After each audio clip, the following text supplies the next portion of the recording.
अक्सर अपनी सरकार पर कई सवाल उठाने वाले कांग्रेस के विधायक भरत सिंह एक बार फिर सरकार को घेरने के मूड में हैं। इस बार उन्होंने खास मौका चुना है। आज से प्रदेश सरकार का बजट सत्र शुरू हो रहा है और सांगोस से कांग्रेस विधायक भरत सिंह सड़क पर प्रदर्शन करेंगे और इस बार भरत सिंह का मुद्दा होगा बारां जिले की खान की झोपड़िया गाँव। भरत सिंह खान की झोपड़िया गांव को लेकर नौकरशाही की उदासीनता के खिलाफ यह प्रदर्शन कर रहे हैं। विधायक साहब का आरोप है कि जब 10 अप्रैल 1991 में बारां जिला बनाया गया था तब तय हुआ था कि कोटा बारां मार्ग नेशनल हाईवे 27 पर कालीसी नदी इन दोनों जिलों की सीमा होगी। कालीसी नदी के एक तरफ कोटा जिले की सीमा, दूसरी तरफ बारां जिले की सीमा निर्धारित कर दी गई। ऐसे में एक राजस्व गांव खान की झोपड़ियां 30 वर्ष पहले की गई एक भूल के कारण आज भी बारां जिले का ही गांव होकर रह गया है। इन 30 वर्षों में कोटा में 26 कलेक्टर और बारां में 24 कलेक्टर, साथ ही कोटा संभाग में 21 संभागीय आयुक्त बदल चुके हैं। लेकिन 30 साल पहले जो गलती हुई थी उस गलती को सुधारने की कोशिश आज तक किसी ने नहीं की। भाजपा और कांग्रेस दोनों के ही मुख्यमंत्री रह चुके हैं, सरकारें बदलती चली आई है, लेकिन किसी ने भी इस गलती को सुधारने की जहमत नहीं उठाई। इसी व्यवस्था के खिलाफ भरत सिंह आज जिला कलेक्ट्रेट से हल्ला बोलेंगे। 9 तारीख को विधानसभा का सत्र आरंभ होगा और मैंने तय करा है कि 9 तारीख को मैं विधानसभा में नहीं जाकर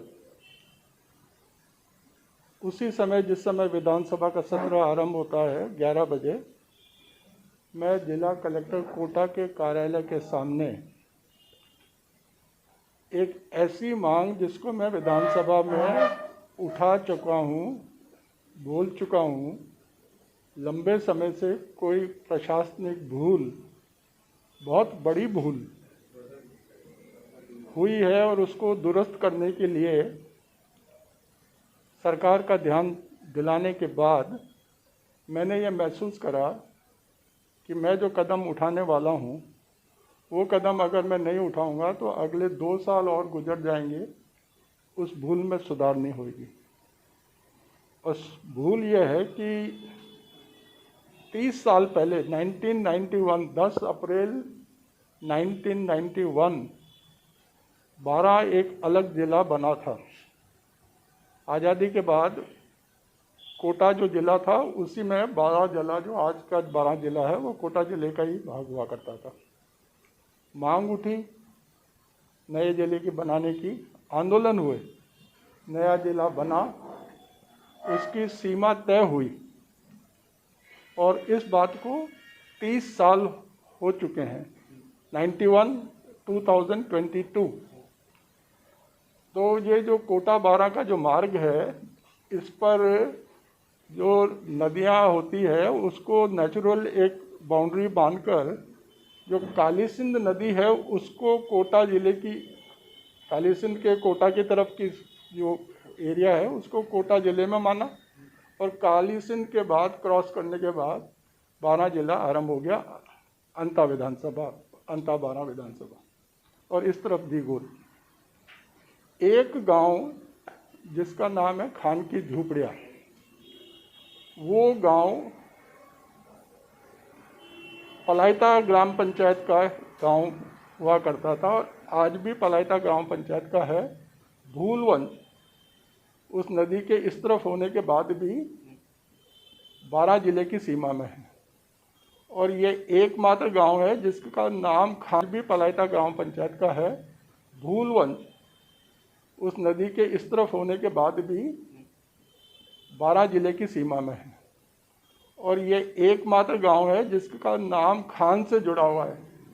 खाने होती है, खाने वहाँ चलती है, खनन होता है, वैध खनन से अवैध खनन ज़्यादा होता है और ये गांव कोटा जिले में होने के बाद भी बारां जिले में है।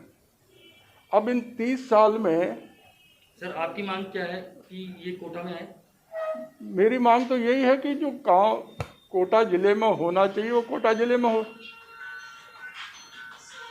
30 साल में 26 कलेक्टर कोटा के पलटे, 24 कलेक्टर बारां के पलटे, 21 संभागीय आयुक्त पलटे। ये प्रशासनिक अधिकारी, ये इनका दायित्व है कि इस गांव को सही करें। लेकिन एक चूक को लगातार बढ़ाते रहे अधिकारी जो भी थे, जो एक बार मैं इस बात को उठा रहा हूँ, और जब मैंने उठाया तो मुझे जानकर आश्चर्य हुआ कि देखिए आज जो व्यवस्था है, उस व्यवस्था में विधानसभा में एक फोरम है जिसमें हम हमारी बात उठाते हैं, और वहाँ उठा देने के बाद ही कोई ज़रूरी नहीं है कि कोई समस्या का समाधान हो जाए। बहुत बार जनता के दरबार में जाना पड़ता है और लोगों के बीच में बात जाना पड़ती है। बहुत बार जो आप विधानसभा में उठाते हैं वो विधानसभा के बाहर वह बात जाती नहीं है, दब जाती है। और बहुत बार विधानसभा में जो बात जानी चाहिए उसको जनता के दरबार में आप उठाओगे तो वो बात विधानसभा में प्रवेश कर जाती है, जैसा कि मैं 9 तारीख को करूँगा। सार्वजनिक रूप से जब आप बोलेंगे, और ये प्रदर्शन कोई लोग बात कहते हैं कि ये सरकार के खिलाफ है। अरे सरकार तो 6 बार मुख्यमंत्री पलट चुके हैं। भारतीय जनता पार्टी के भैरव सिंह जी भी मुख्यमंत्री रहे। भैरव सिंह जी नहीं बने तो उसके पहले जिला बना था, चूक उस समय हुई। 3 बार अशोक गहलोत बन गए, 2 बार वसुंधरा जी बन गई। कुल मिलाकर अब ये मुद्दा जनता में जाएगा, जनता में जाएगा, और जनता के माध्यम से मुझे विश्वास है कि यह सुलझ जाएगा। ये मुद्दा सरकार को, वर्तमान सरकार उसके खिलाफ नहीं है। ये प्रशासनिक व्यवस्था जो है उनकी निकम्मेपन। 2 कलेक्टर इस कोटा जिले के राजस्थान के मुख्य सचिव बने, और ये मामला कलेक्टर रहता, अगर उनको नहीं है तो काल के झक मारी है कोटा में इन्होंने। निरंजन आर्य अभी कलेक्टर यहाँ कोटा में थे, चीफ सेक्रेटरी, उनको लिखा मैंने। साहब लेकिन कल से विधानसभा सत्र शुरू हो रहा है, और जिस समय विधानसभा सत्र शुरू होगा उसी समय आपका प्रदर्शन भी होगा। बिल्कुल बिल्कुल, इसलिए होगा कि सरकार का ध्यान जाए कि ये बोल क्या रहा है। मैंने कहा है कि जब कोई आदमी रात के अंधेरे में, कभी आप कोई मंदिर में दर्शन करने जाए, आप जूते खोल के जाते हैं। जब आप जूते पहनने लगे तो आपने जूता पहन लिया तो गलती से बाएं पैर का जूता दाहिने में आ गया। आपको पहनते ही पता लग जाता है कि अरे जूता उल्टा पहन लिया, रुक कर आप जूता सीधे करते। सरकार को क्यों नहीं समझ में आ रही कि गलत हो रहा है? और इसका कारण है कि जो व्यवस्था है, ये आपने रामायण के रामलीला में नौटंकियाँ देखी है ना। अच्छा, दुष्ट आदमी भी रावण की भूमिका, भला आदमी रावण की भूमिका अदा कर लेता है अगर वो नाटक करना जाने, और दुष्ट आदमी नाटक में राम बन जाता है। तो इस नाटक, इस 12 जिले का और कोटा जिले के नाटक में राम, सीता, जानकी के दुष्ट लोग भूमिका अदा कर रहे हैं। राम, लक्ष्मण, जानकी की भूमिका दुष्ट लोग अदा कर रहे हैं, और 3 विधायकों ने ये लिख के दिया है कि ये खान की झोपड़ियां 12 जिले में रहे। क्या मतलब है इसका? अवैध खनन होता रहे, उसका फायदा मिलता रहे। मैं बोल रहा हूं उसके खिलाफ। मैं कह रहा हूं कि ये वहां अवैध खनन होता है, इसको दुरुस्त करिए। और आमदनी कोटा जिले की कहां जाती है? डिस्ट्रिक्ट माइनिंग फंड है,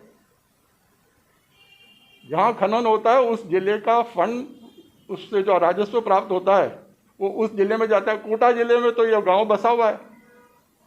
जो इसमें खनन हो रहा है वैध से ज़्यादा अवैध हो रहा है।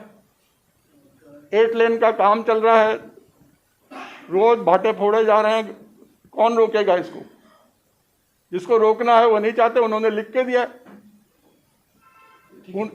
दिया है कि जिले को कोटा जिले में नहीं जोड़ा जाए, 12 जिले में ही रहे। तो मुझे क्या करना पड़ेगा? प्रदर्शन के दौरान वो पुतला दहन भी होगा किसी प्रकार?